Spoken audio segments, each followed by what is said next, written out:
Hello, good afternoon, everyone. My name Good is Mavi. I'm the regional coordinator of Yali Regional Leadership Center Alumni Chapter of Nigeria, North Central Region. And it's my pleasure to welcome you to another edition of our weekly Fireside Chat with young leaders around the world. Today, we have a special guest joining us from the Center of Excellence, the city of Lagos. Welcome, Dr. Marvellous Olusegun. Thank you very much. Mr. Mayokun. I'm really excited to be here. And I would like to start by saying a very big thank you to Sir Benjamin Aaron for giving me this opportunity to be here. And I appreciate the platform. I appreciate the opportunity. And I hope we all learn from this. Definitely. You're welcome once again. And thank you for accepting the invitation. You're welcome. All right, so let me start by asking you to describe for us your experience as someone who has passed through the Regional Leadership Center. How did it go for you? And what can you say the fellowship has added to your personal development and growth? Okay, thank you very much, Mr. Mayokun, for that question. So a little bit of background would be, so when we are talking about the leadership, the Regional Leadership Center, no, so we are talking about YALI itself, and that's the Young African Leaders Initiative. And the regional was held in Ghana, and I was part of the cohort then. I remember vividly we left Nigeria on the 15th of April. Prior to leaving the country, I honestly had no clue as to what I was going to meet. So you can say I was going with an open mind. So that cohort had 135 young Africans around West Africa. So we're talking about Ghana in itself, Ivory Coast, the Gambia, Liberia, Nigeria, Togo. Yeah. So the experience was exhilarating, definitely. And one of the things that made the experience stand out for me was the caliber of people that I met during that fellowship. And I think it was a one in a lifetime opportunity. And as much as possible, in fact, when I go back to Nigeria, I try to encourage people to apply for that program, go to that program, because it changes your perspective as a person. You are in the midst of people like yourself who are not concerned about what they will gain from life, but instead are much more concerned about how they can contribute to humanity and make it a better place for every one of us to be. So it was a marvelous experience, for use that word. It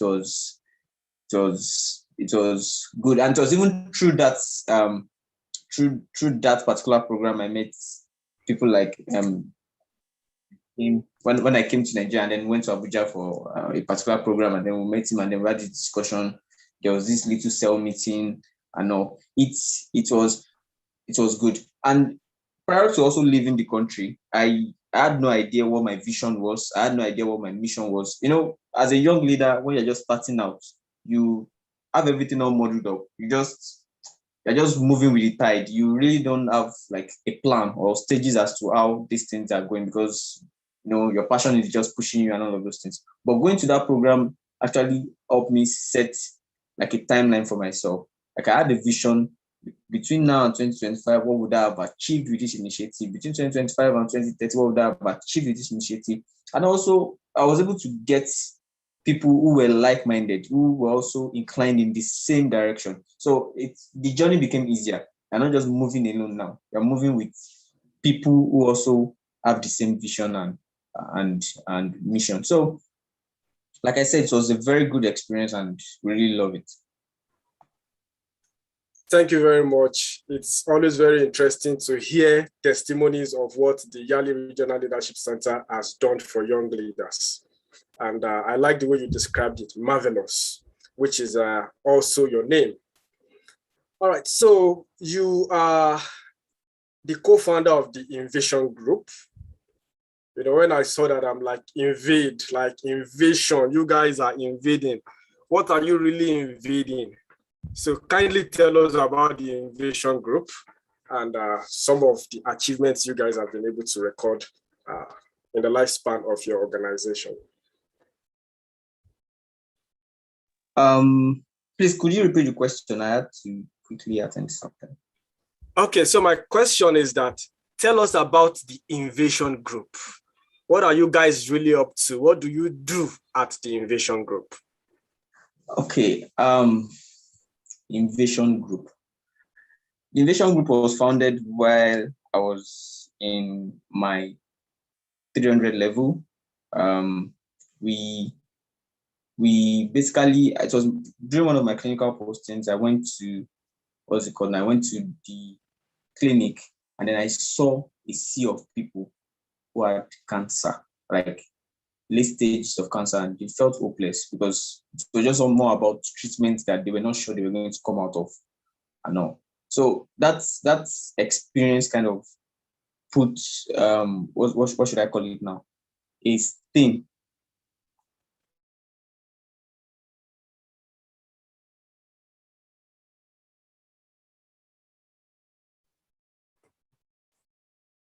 Hello.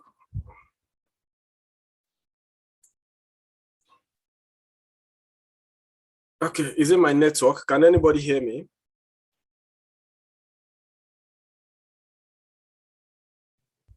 I can hear you. Okay, so probably we have an issue from our guest.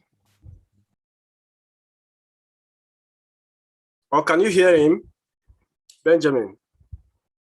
I can't hear you. Okay, so we will just hang on for him to get restored. Okay, he just dropped off the call. So that means there's an issue with his network. You know, it's one of those things. So we understand. We will just patiently wait for him to return, and then we'll continue with the conversation. Omolara Tawakalitu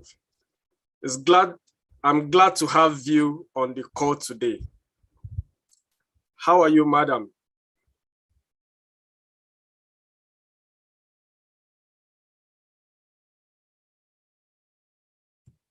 Alabi Omolara, are you with us?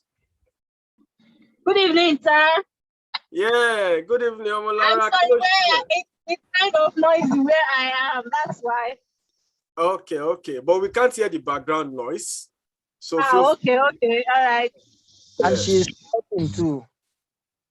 She's what? She's talking at the top of her voice. Yes, okay. Yes. So how is Quara today? You said?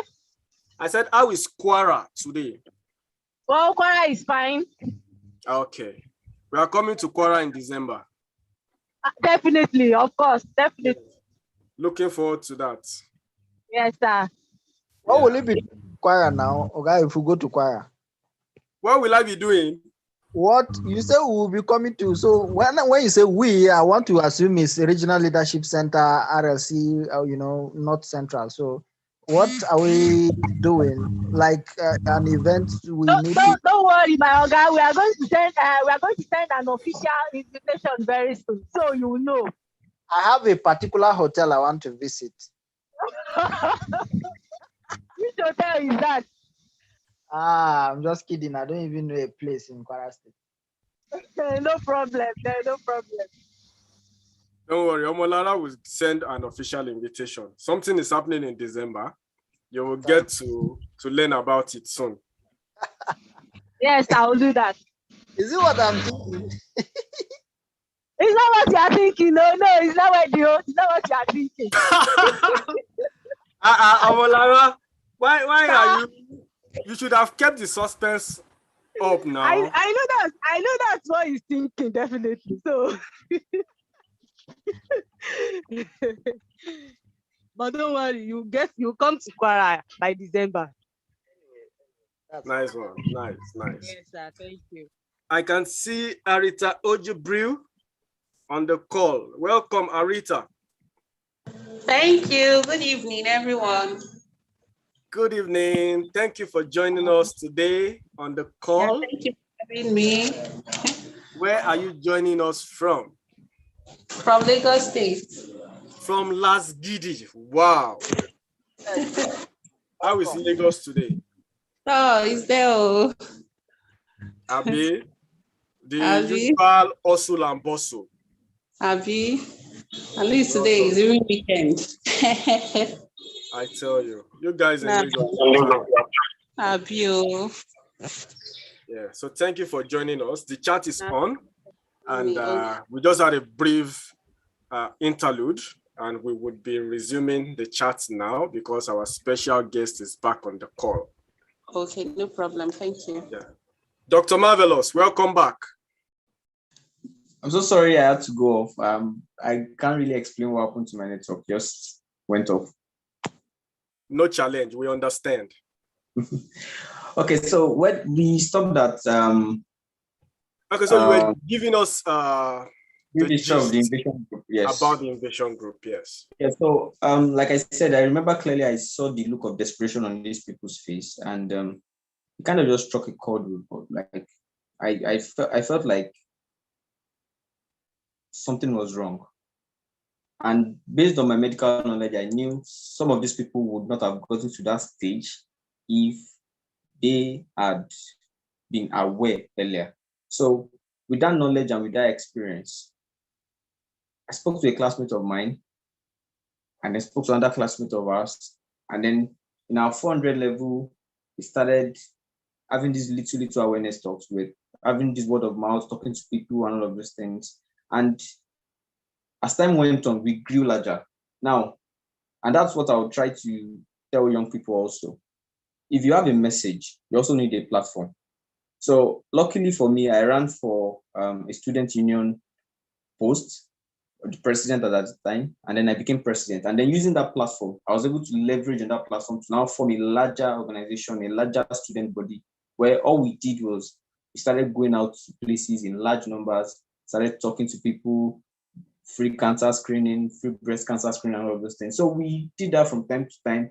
Those activities were part of our efforts then. And before we knew it, the invasion group, which was a student group as at then, became an organization. It became a very large organization where we had affiliates, we had partner hospitals, partner organizations, even international bodies and all. So that was clearly how that's a short story of how the invasion started. From that little experience to leveraging on a position and becoming a body.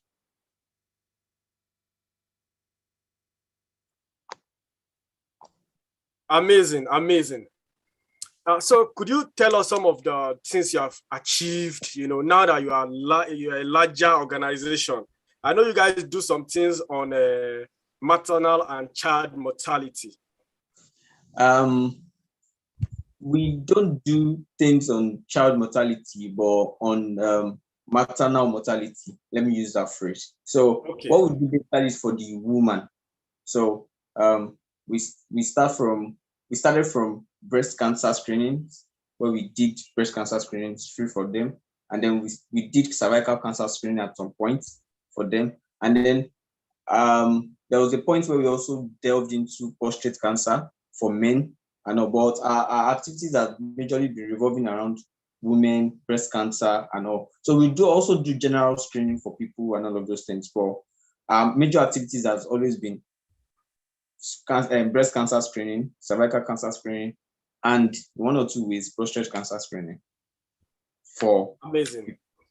Okay, so as the managing partner of Mentors in Nigeria, tell us what you guys really do in that organization. Okay, as the name denotes, it's a mentorship group. And why did we decide to go into? So Mentors in Nigeria Initiative is now an arm under the innovation group. And we wanted to spread our tentacles and say, okay, how can we influence people more? How can we actually bring more young? Because we also discovered that people people had dreams, people had visions, and young people their imaginations are very wild. But the constant issue is the fact that they don't have people to actually show them in the right path. So eventually we end up making so many mistakes we're not even supposed to make if we had somebody tell us, okay, this is the right thing to do. So, and that was where the vision of Mentors in Nigeria initiative came out from.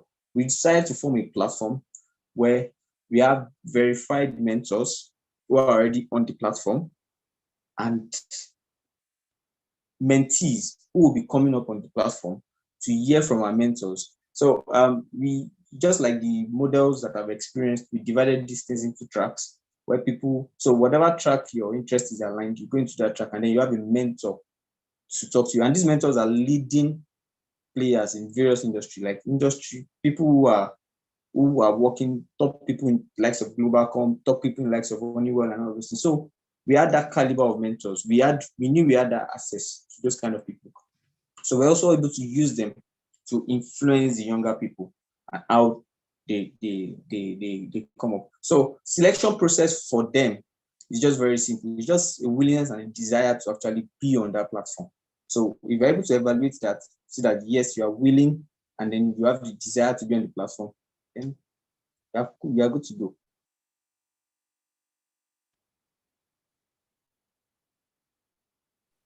Wow.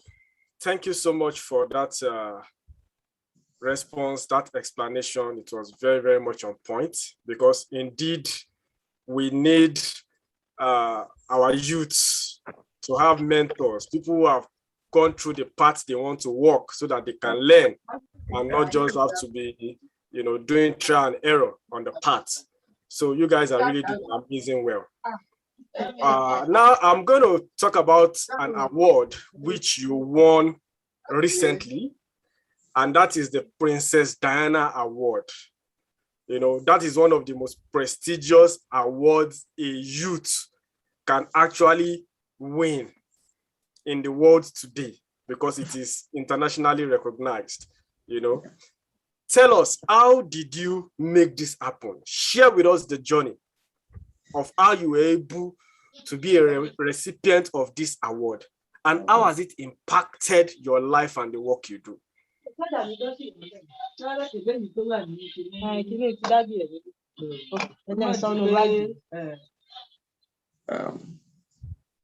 All right. So thank you very much for that question.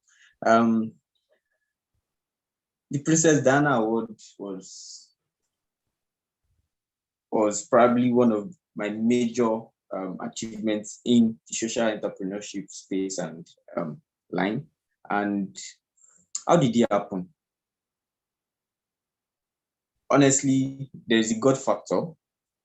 Let's use that. And also the network factor. So basically, and I'm talking about 3 years down the line, I've been in the innovation. We've been running various screenings, various activities, various projects, and all of those things. And I remember clearly we worked with this particular organization to have this thing done. And there was somebody I met during the project who was also a very close friend, and also used that opportunity to learn and all of those things. And unknown to me, the person nominated me for the award, put out all of my activities and all of those things. And voila, I received a mail that I've been selected as recipient of the award and all of those things. And as you can imagine, the award really, really impacted my life. In the sense that awards, like every other award, especially international award, they give credence to the kind of work you do. It's like a confirmation that yes, you're actually on the right track. You're actually influencing, and you're helping people, real life people. And that award created, it shifted me to another pedestal entirely. I was able to talk to more people. I was able to actually form real conversations with people. So the award was, like I said, by the grace of God, was telling on my life, and even opened the door to many more awards. Because simply by just saying, oh, I won the Princess Diana Award, the Royal Award, and all those things, people wanted to listen to me. And yeah, okay, what do you have to say? What do you and I also like to, knowing that impact on what the impact that it had on my work. I also tell people, yes, you might be doing so many things and all of those things, but as much as possible also, picking up one or two recognitions along the way would also help you in amplifying what you are doing. It will help in amplifying, okay, it gives credibility to your work. It's a confirmation that, yes, this person is actually genuine with his or her vision, his or her mission, and all of those things. So the Diana Award was a blessing. The Diana Award that's also spurred me, that's also motivated me to do more, because it's one thing to get something like that and decide that, okay, fine, I think I've gotten to the peak. I just want to relax and So getting stuff like that is like, okay, yes, we can also go higher, we can do better and all those things. So technically, I think that was the impact that on my life was enormous. It was great. Great. It's really, really amazing to learn that. And congratulations on being a recipient of that prestigious award. Thank you very Now, much. in addition to being a medical personnel, being a co-founder of the Innovation Group, managing partner mentors in Nigeria initiative, you also own a store, Mavi Store. Tell us about Mavi Store. Okay, so Mavi Store is actually Mavi's place. It's a fast food restaurant, and I got the vision for that in 2020. In 2020, okay, I think I was in Ado-Ekiti for business. I was a judge on one of these business enterprise competition and all. So I got the inspiration that, okay, I think I needed to take this kind of risks, because truthfully, there is no correlation between being a medical practitioner and being a businessman, because technically I had little or no knowledge, but based on the fact that I was able to attend a number of trainings in that aspect, and with the little money I had at that point, I believe I'm more of the opinion that money is not meant to be kept. Money is actually meant to be invested. So I saw it as an investment opportunity.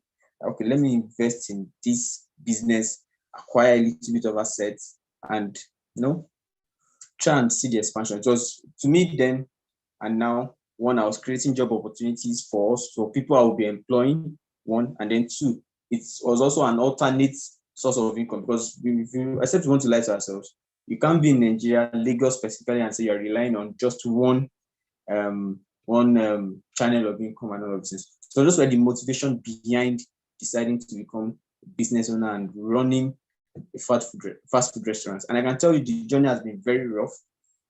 It has not been easy. It has not been a stroll in the park. But all the same, it has also been. I've also learned a lot, like going through it, and also I'm enjoying the process. So as much as possible, it's a challenging task, and I believe 5 to 10 years from now, the vision is that it multiplies from one particular store to 2 to 3 to 4 to 5 and all of those things. So that way I know, yes, I can also make impact in this particular. So it's all about impact for me. It's all about how many people I can help with this particular business, with this particular venture. All right, thank you so much. I was going to ask you how you actually combine these things, like medical personnel. You're also there in the CSO space. You also have your store where you sell food. How do you combine all these things? Because it's quite challenging, just the way you have mentioned. But I won't ask that question anymore because you already answered it. But then let's go back to talking about mentorship. Do you have any mentors? Do you have people who inspire you? Do you have people who encourage you? Who are your mentors and role models?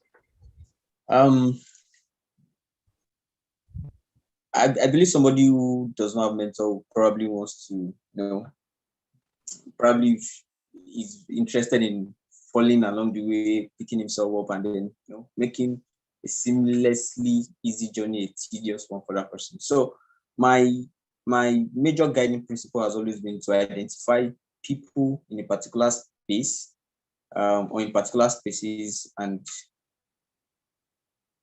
use them as mentors. Now, I'm not this, I've never been on this, what's it called now?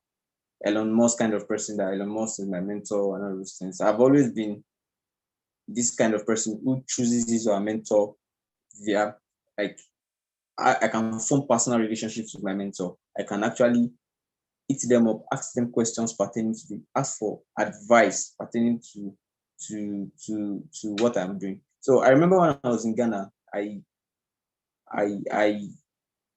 became a mentor. Nigeria has happened. So I became a mentor. I had a mentor then who was working with the West African Civil Society Institute, WACSI, and he was my specific mentor in the social entrepreneurship space. Basically, because he was in the NGO world, he was so any advice I needed at that point was giving me. I would ask him questions on how can I expand my work? How can my work make more impact? How can I even join with other organizations to increase my leverage and all of this? So I had a specific mentor in that space. In my medical world, I have this particular consultant who I always just speak to and say, okay, sir, this is the difficulty I'm having. So I choose my mentors specifically for the space that I'm in, people who I can actually relate with, form relationships with them, tell them about my life plans and all of this thing, and watch them guide me. Same way I do it. So my mentoring is very important to me. Like I always say, mentoring is very, very important. If you don't have a mentor, I would advise that you have a mentor, and because things are always easier. They can even leverage on their own personal connection to make things easier for you. So mentorship is important to me, to everybody, and I choose specific mentors for specific reasons. So a mentor does not work 10 different functions for me. No. A mentor is specific for me. This is what this mentor is doing in my life. This is what this person is doing in my life. And that's how we do it.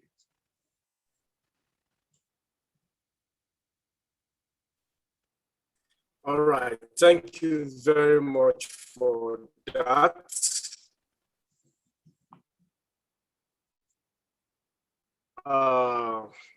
Many of us, so before the end of this chat, you are going to be sharing the link with us, whereby we can connect and maybe be a mentee or be a mentor. That's not going to be a problem. Okay, so looking back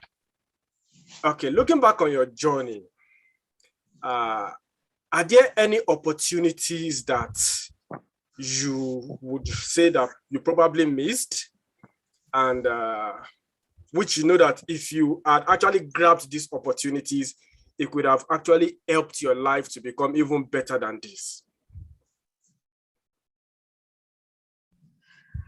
Wow. Very good question. I hope you are able to hear me. I think you are lagging a little bit. Yes, I can hear you. I can hear you clearly. Very good question. Normally, I like to view life as one that I don't want to live a life of regrets. I don't like to live a life of regrets. But most importantly, pertaining to that question, honestly, I wish I started earlier. I wish I didn't have to wait till I was in the later part of my undergraduate days before tapping into the social entrepreneurship space, because I on every day I think about it, I feel like, okay, if I had entered this space 2 years earlier, if I had entered this space 3 years earlier, I would have reached out, I would have done more than I have done now. It is not particularly a regret, but it's something that if I could go back in time to say, okay, if there's one thing I could change, it's actually having to dedicate, like with this knowledge I have now, it's just to have started a little bit earlier. That's but either ways, if you are starting late, if you are starting early, it doesn't mean anything. It's just making the most of the time that you have with yourself and it's that time. So concerning your question, just the only thing I would probably change is just probably going back earlier and doing this earlier, much earlier, reaching out to more people. Impact is interesting. Reaching out to people is interesting. It's a very interesting journey. Just looking at satisfaction on people's faces and knowing that you probably saved somebody's life, it has a relieving feeling. It makes life even interesting for yourself. So how much more if I started earlier? Life must have been much more interesting at that point. So I think I must have answered your question. And I truly, truly love the answer. You know, starting earlier, because you can see the impact you are making, you know, so you wish that you had started even from primary school. You know, who knows where you will be. Honestly, further knowledge. But then you are doing well. Yeah. Well, we can't fault it anyway, but honestly. Okay, so Dr. Marvellous, what do you do at your leisure time as an individual? Because you doctors, you are always on call. In fact, people always say you don't even have time to spend your money. So you get, you're always busy, and you are someone who is also a serial entrepreneur. So what do you do to chill? So a bit of a spoiler. I'm actually also at work right now, and but I was called when. Oh, interesting. I was called when we started this call that because I had to tell someone to fill in for me that there's probably going to be an emergency. And also, yes, you're right. You might be pressed for time. But at the same time, too, I also believe that work is not everything. As much as possible, I try as much as possible to create time for myself and then spend time with people that matter, and you know, people that matter to me personally as a person. And it's very easy to get lost. As a young person, as a young man, as a young woman, we are full of energy, we are full of life, such that we focus all of that energy on other things in life and then neglect the most important things in life, which is actually those little times we spend with people we love. And so in my leisure time, I as much as possible try to spend it with family. And then when I'm not with family, I as much as possible also try. I'm a very, very good video person. I play video games a lot. Anybody who knows how to play video games, probably adventure, or even the football PES, FIFA. I think I'm a king in that aspect. So I use that in my, what's it called? I also do that in my leisure time just to catch a break. And as much as possible, I delegate duties. And I think that's the point of being a leader. A leader should not want to do everything. So as much as possible, train people who can also take positions up. In my organization, when we started, I was majorly into content. I developed content for everybody, so it takes a lot of my time. But as we went by, started bringing people, volunteers into the organization, train them to do exactly what I do. So even when I'm not around, the work still continues to go. Even when I'm not there, the work still continues. So there's no break in transmission. I'm not despaired. So, and I think that's the beauty of it. So that's as much as possible. That's what I try to do with my leisure time. And now I'm able to even have time for myself amidst all of these activities, or use that word. Wow. It's good to learn that you actually find time to also relax and chill and take some leisure, you know, play games and all that. And this is also, we can also attribute this to your planning skills. You have been able to have a very good plan that helps you to have a very good work-life balance. And I'm sure many of us on the call, we are also learning a lot from this.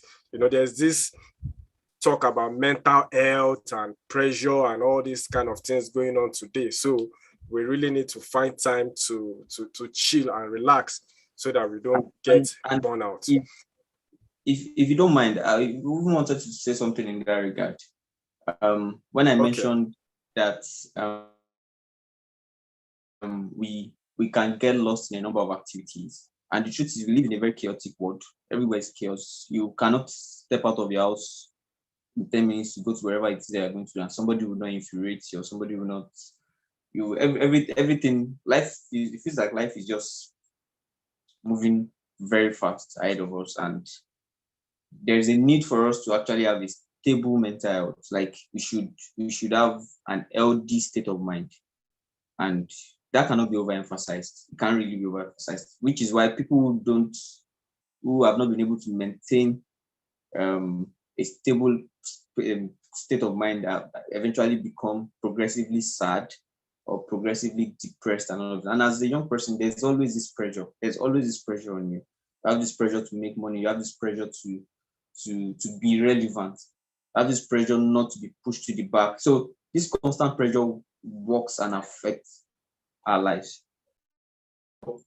As much as possible, I always encourage people, talk about these things. Anything that is wrong with you, anything that is going different with you, learn to have open conversations with young people like yourself. Talk about these things. Be a part of something. Identify with something. For example, if they mention Marvellous, you know that, okay, fine, this guy is in the social space.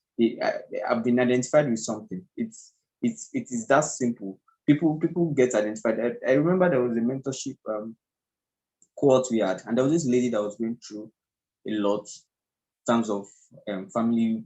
Somebody in her family was raped and all of those things, and she was going through a lot mentally and all of those things. And then when she came on the platform, all she needed was to be a part of a community, a support group. And she found that when she joined, there was this anti-depression and suicide squad. And this lady is doing perfectly fine right now, all by being part of the community. All the body is definitely a very happy mind, a very happy life. So I will always encourage young people around, learn to balance having a very healthy state of mind. Don't forget that in all of your hustle and bustle, don't forget to have a healthy state of mind. Thank you so much for that. One of the attendees just put in the chat box, that's Arita Jibril. She says, yes, so chilling is necessary, lol. You know, so I think we all generally agree that life shouldn't be all about work. You should also find time to unwind. Yeah. And I'm going to be asking you, do you think Nigerians are actually being intentional about their health and wellness? Well, that's a very tricky question, because I'll generally be talking about a lot of people that I've done with private too. But the truth is, we are not as intentional as we ought to be. But thank God for social media, there is an increased awareness on these things that affect our health. And I think if we open our phones, if we go on social media now, we actually see people who are now being courageous enough to start conversations in that aspect, like of our Propos Doctor. There are people who are actually leading the front line in conversations that affect ourselves. Because the truth is, we are not doing enough. But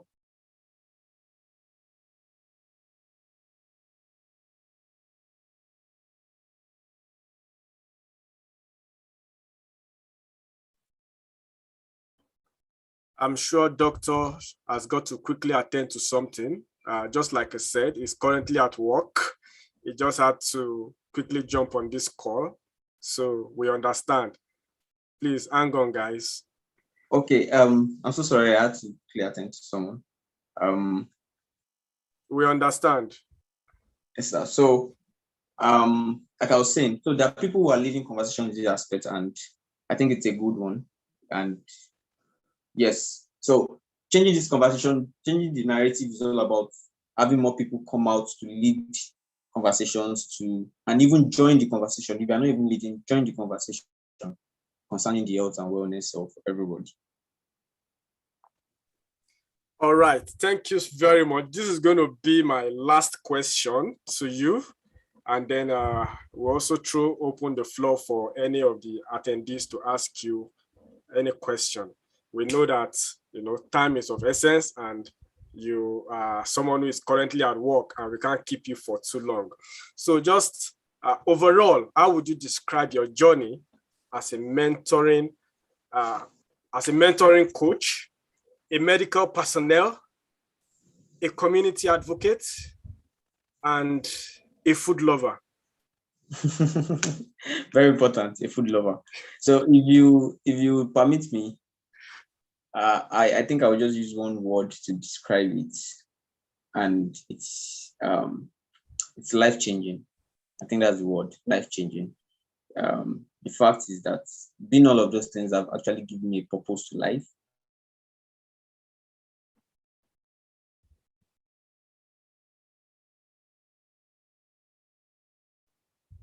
Life-changing. I love that. I honestly.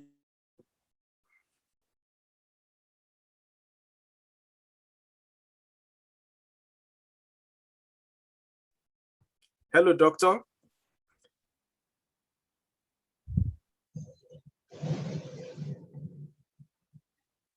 Hello, Mr. Mayor. Yes, I'm right here with you.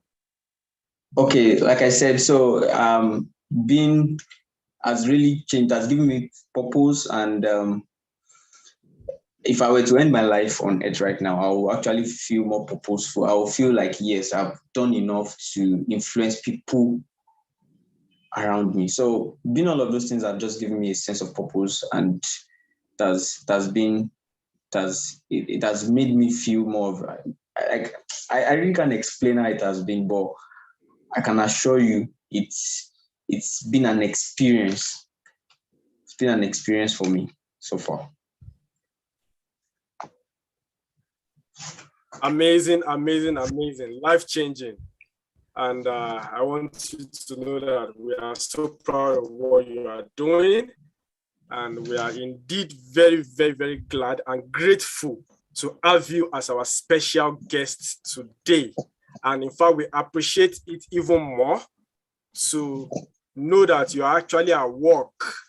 Like you just had to quickly break off and attend to this chat. Trust me, we don't take this for granted. And we would love to connect with you further. So I'll be asking you to drop your links. How can we reach out to you? Social media, your website, how can we be a part of anything you are doing? We want to be a part of the Invasion Group, the Mentors in Nigeria. We want to be a part of it. So please kindly share your contact details with us via the chat room. And so now I'm going to be throwing the floor open for questions. So if you have any question for Dr. Marvellous Olusegun, kindly raise up your hand, and please let's make it as brief as possible.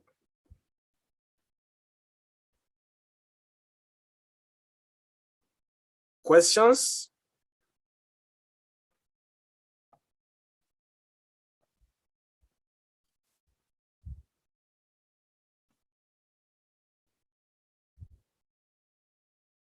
I'm excited to see Ejike Abali, a doctor, in the house too.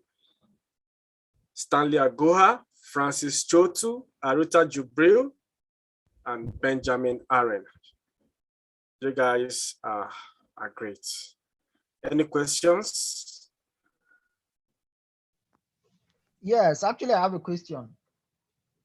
Okay, good. Dr. Marvellous. Just go with your question. He's listening. Fantastic.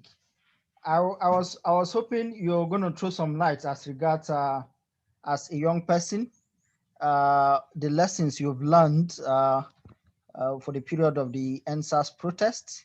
I think sharing your part as a doctor, it will help others who feel NSAS wasn't necessary in the first place, and probably how best we can do better.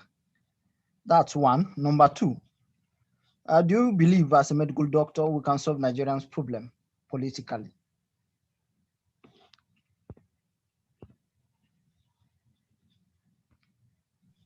Dr. Marvellous, did you get that?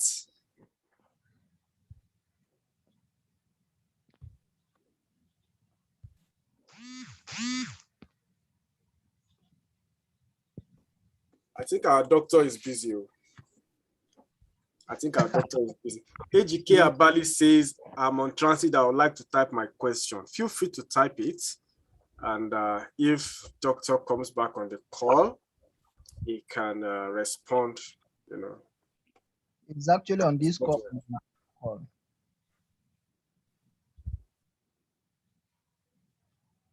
Dr. Marvellous, are you still with us?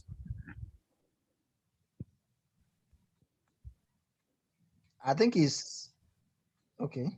I guess he's occupied. I guess he's quite busy. So maybe we would be continuing the conversation off Zoom.